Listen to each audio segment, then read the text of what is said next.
Have you ever felt like you always have to be strong? To stay composed, unshaken, never allowed to fall apart? But then you realize, the more you try to stand tall in every storm, the more fragile you feel. Because we're taught that rigidity is strength. But the truth is the opposite. Real strength doesn't come from resisting everything. It comes from knowing when to bend, when to let go, when to move with life instead of against it. The bamboo survives because it yields. The mighty oak? It breaks. If you're exhausted from trying to be unbreakable, maybe what you need isn't to be stronger, but to be softer, more flexible, and more honest with yourself. The power of flexibility beneath all strength is a softness. In this world, we often glorify what is big, strong, and unshakable. Like the mighty oak, tall, solid, immovable in the earth. But when the storm comes, it is often the oak that breaks first. And the bamboo? Thin, gentle, flexible. But have you noticed? It doesn't break. It bows. And in that simple, graceful bowing it survives. In Eastern wisdom, bamboo is a symbol of quiet resilience. Not because it's strong, but because it is soft enough to bend, yet rooted enough not to fall. And that's our lesson too. When life throws storms at you, and it will, you can't control the wind, but you can choose how you move in the storm. We are taught to be strong, but rarely are we told. Real strength is the ability to stay flexible, to step back when needed, to yield without surrendering, to lose battles without losing your peace. Some people break, not because they're weak, but because they've been too rigid for too long. They never learned how to bend, how to breathe, how to soften, how to forgive, especially themselves. So if you're in a hard season right now, if you feel like you're holding yourself together by force, remember this. You don't have to stand tall all the time. You just need to stay rooted. Like the bamboo. You can bend. You can sway. But you don't break.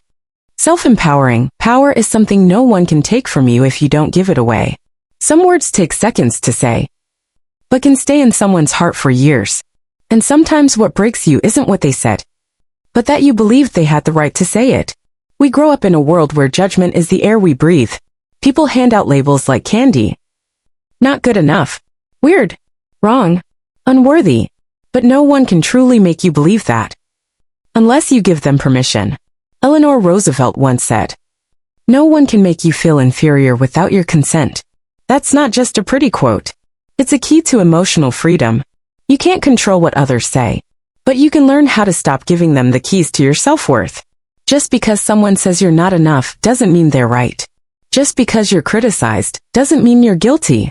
Sometimes people attack you not because you're wrong but because they're in pain.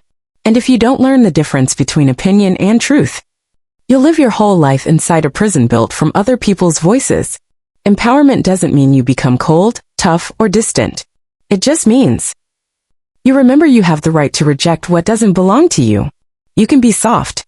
You can feel pain. But you don't have to accept someone else's definition of who you are. You don't have to react. You don't have to prove. Just step back and choose peace over proving.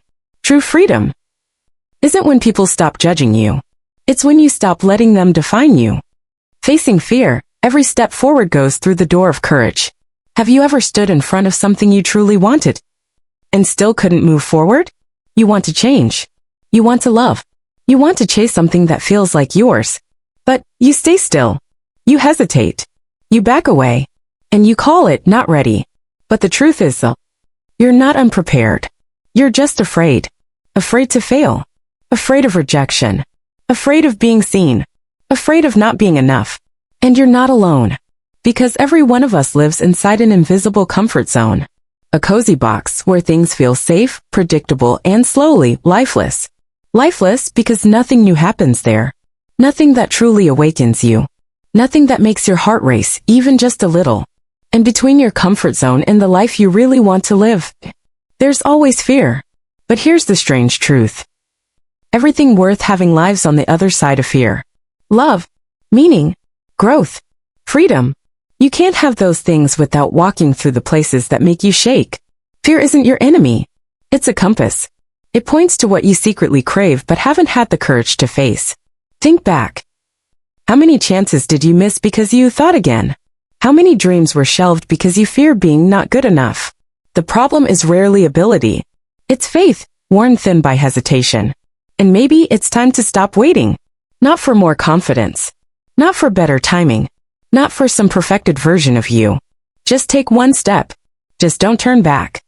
Real loss, when you turn the fire out but you are still alive.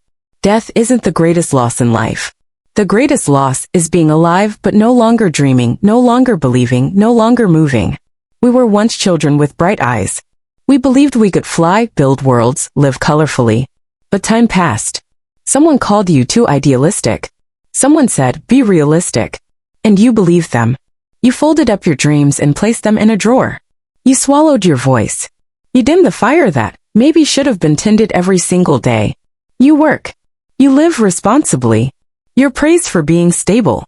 But sometimes at night, you feel hollow for no reason.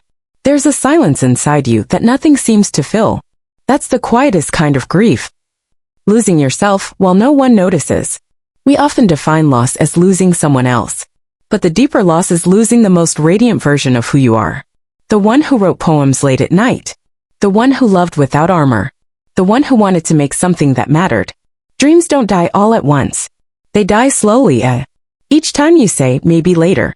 Each time you whisper, I'm not good enough. I'm too busy. No one cares anyway. Can you see now? Death isn't the scariest thing. Living with your fire gone is. But the beautiful truth is, your dreams don't need you to be perfect. They just need you to listen again. You're still breathing. Your soul still remembers what it feels like to be alive. And as long as you live, you can bring yourself back to life. Live bravely. Don't wait for the ideal situation to start living truly. We wait. We'll begin once we feel stable. We'll restart when we have more time. We'll love when we're more confident. We'll live fully when life feels safer. But here's the truth. The world will never be ready for your truth. And if you wait for perfect conditions, you may never start at all. Life doesn't wait for you to be okay. It doesn't wait for you to be strong. It doesn't give you a schedule before throwing you a storm. And courage isn't about waiting for the right moment. Courage is starting even while afraid. It's trembling and stepping anyway. It's fumbling and learning anyway. It's hurting and healing anyway. You don't need all the answers. You just need a clear intention. That you're done waiting. Not another year, not another chance, not someone else's permission. You give yourself permission. You say, I don't know everything, but I'm moving. I'm not confident yet, but I'll learn as I go. I'm not ready, but I'm real. The most inspiring people weren't prepared. They were willing to risk uncertainty. They said, I don't know what will happen, but I choose not to stay stuck. And maybe the bravest thing you'll ever do isn't something huge. It's simply this. Not giving up on yourself, even when life still feels messy. Awakening, return to yourself, is not a journey out, but a return inside.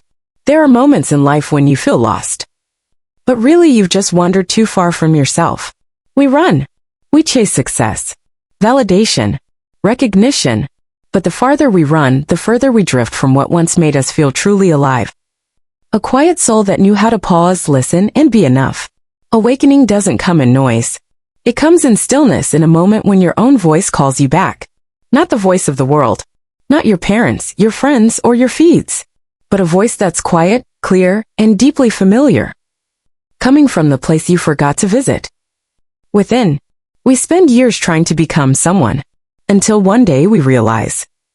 Life never asked us to become someone else. It simply asked, do you have the courage to return to yourself? The truth is, you don't need everyone to accept you. You just need to stop rejecting yourself. You don't need to stand out. You don't need to be flawless. You just need to be real and brave enough to live that truth daily. Maybe you've let yourself down before. Made mistakes. Drifted. But that doesn't make you unworthy. It just makes you human. Awakening isn't about becoming higher or better. It's about seeing yourself more clearly and choosing love over judgment. Not to fix yourself, but to meet yourself again with new eyes. You don't need to go far to find yourself. You just need to sit still long enough, breathe deep enough, to realize you were always here, waiting for your return. Conclusion, you don't have to go far, just remember who you are. If you're still here, listening to these final words, I believe one thing, you are waking up. Not from sleep, but from an old version of yourself. You no longer want to live by someone else's script. You no longer crave the applause. You're tired of performing emptiness and calling it normal. And that doesn't mean you have everything figured out. It just means you're finally asking the right questions. And sometimes asking well matters more than answering fast. Everything you just heard wasn't meant to pressure you into doing more. It was meant to let you breathe, to sit still, to hear your own voice more clearly, to remember. You are not your mistakes. You are not what they expect of you. You are someone learning to live honestly, one courageous breath at a time. The world doesn't need a better you. It needs a truer you.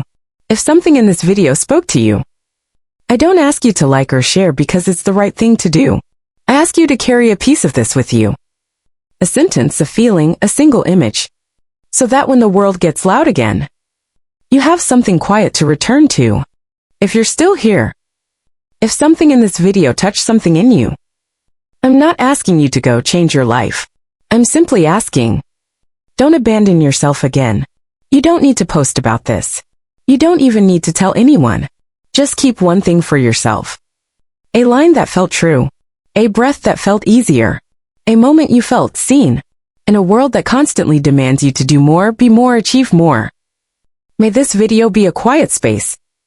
A reminder that you can still come home to yourself. Not the version that's polished and productive, but the one that's still learning, still breathing, still here.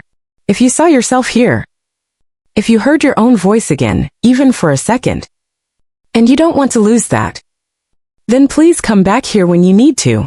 Subscribing isn't about supporting a channel.